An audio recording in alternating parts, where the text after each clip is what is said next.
Arthur Ochs Sulzberger's speech, Is the Press Anti-Business? It's good to be here in Detroit, the home of the Big Two, the Detroit News and the Detroit Free Press.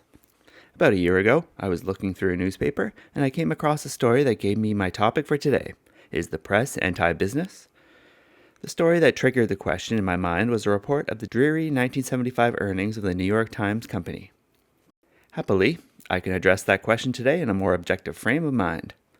The 1976 figures, as reported in the paper, show circulation, advertising, and earnings on a satisfying march upward.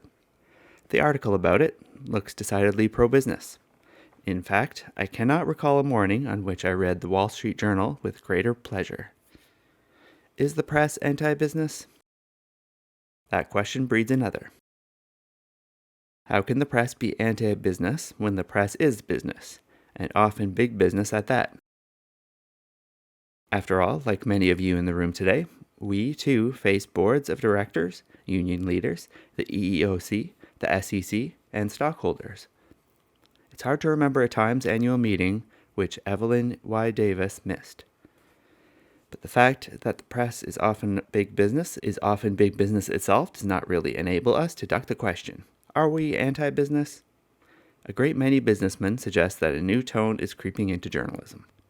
They find that the big corporation too is often portrayed as the villain and the consumer movement the hero. That bad news is reported with glee and good corporate news is relayed grudgingly. That the profit motive is derogated by writers who seem to prefer more government control and, at best, have little or no training in the world of finance.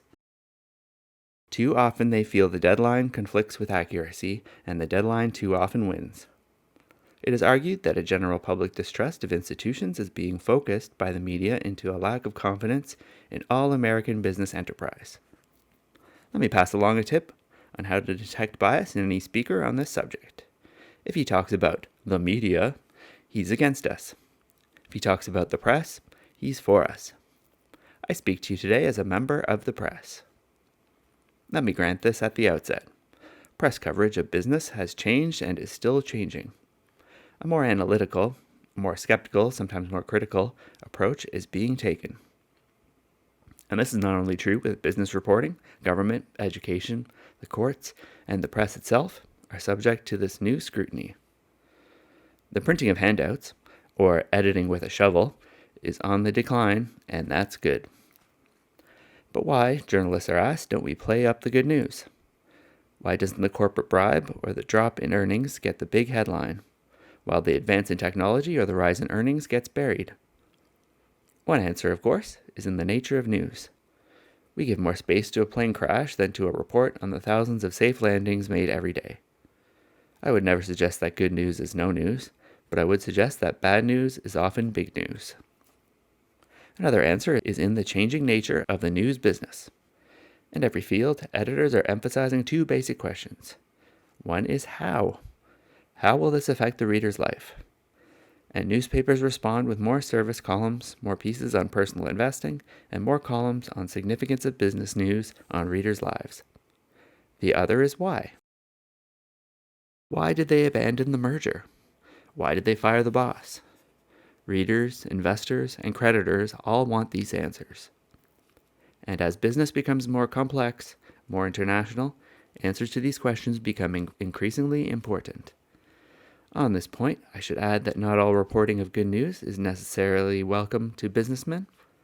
For example, when the Bell telephone system became the first corporation in history to earn $1 billion in a single quarter, we thought the achievement ought to be recognized and displayed the story on the front page. But a New Jersey Public Service Commissioner saw it there and rejected a rate increase on the ground that profits were too high. Bell system executives might well think it would be wiser in the future to hide their light under a bushel. So I don't think, why don't you play up the good news, is a valid question. That's not our function. Our job is to give the reader accurate information he can use about what is important and what interests him. That is also an important goal of business. Let's get to basics.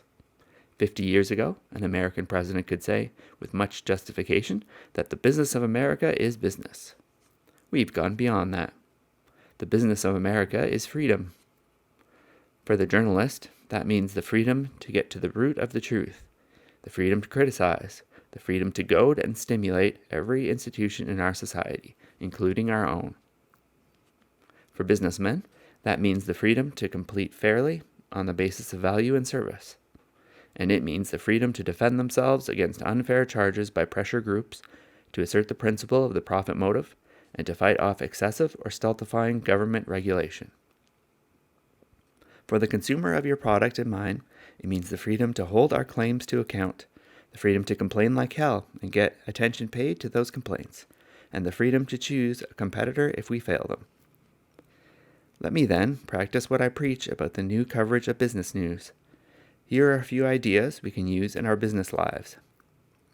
First, get out front. Teamwork may be great, and the organization spirit is commendable, but business news is made by people. Individuals, human beings. Business leadership ought to include some public leadership. But the trouble is, the public perception of business leaders is all too often that of the bland leading the bland. Oh, there are some exceptions, and Detroit is home to some of them. Yet in a recent poll, 93% of the people interviewed could identify Walter Cronkite.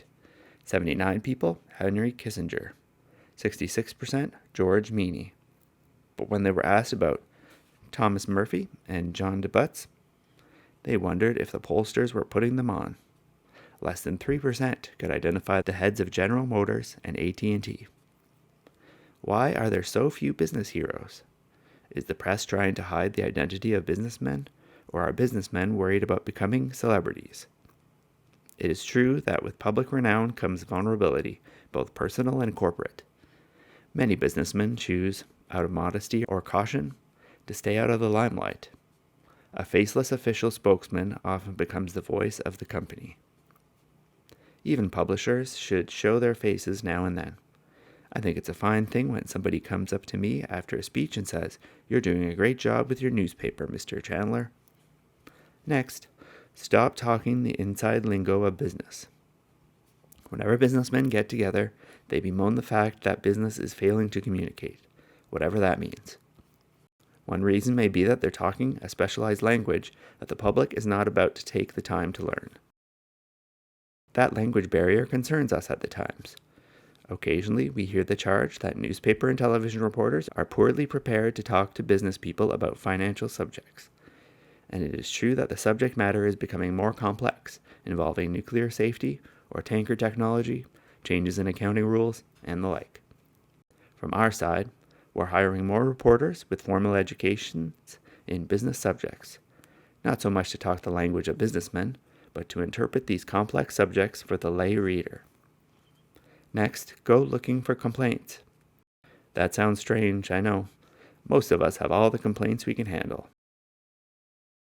But I was reading a U.S. News and World Report survey of some 5,000 heads of households. The biggest problem business had was credibility. Most people said they do not believe what business claims about its products. That's troublesome, but the same survey turned up this hopeful note. Of the 1/4 of people who had made a complaint to a manufacturer about a product in the past year, nearly half of them said they were satisfied in the way those complaints were handled. Think about that. One of the biggest pluses American business has going for it is the satisfaction of the customer who complains and whose complaints are heard. And it's better that they complain to the businessmen than write to their congressmen. We deal with gripes in the newspaper business all the time. One of the best read sections out of every paper is letters to the editor, and the best letters are the ones that slam us all over the page. The Times also has a corrections corner, originally because we thought that this was the responsible thing to do. But now it is turning into a well-read feature. Why? Because nobody's perfect.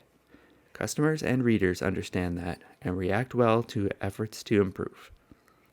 And finally, do some complaining yourself. Fight for your rights. Everyone else is, and business has just as much a right to be heard as any other force in our society.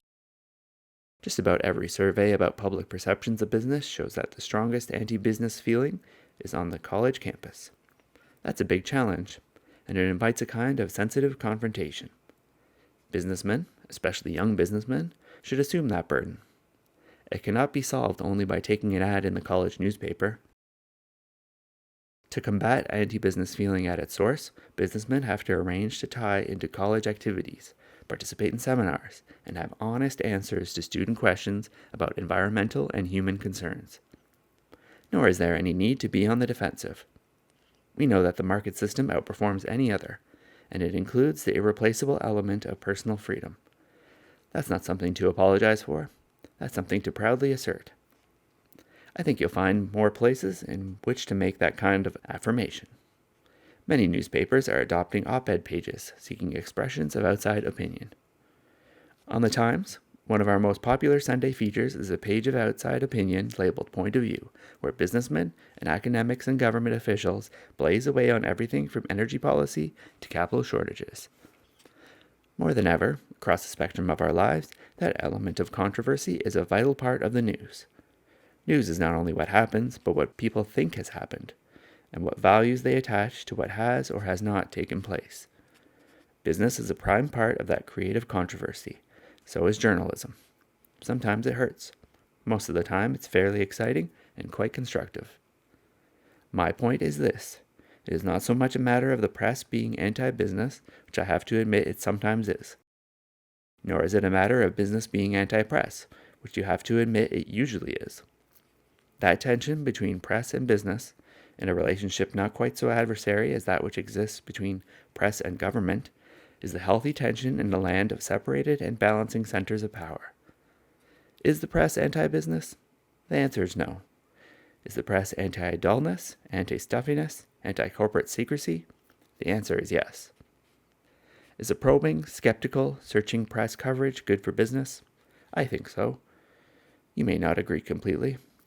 You might look at modern business news coverage the way John Wanamaker looked at advertising.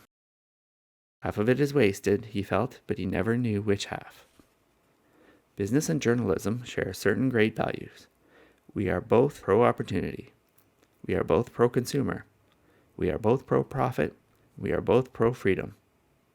We are looking at each other now with new eyes, in a kind of institutional midlife crisis, and I think we're both going to come through it stronger than ever.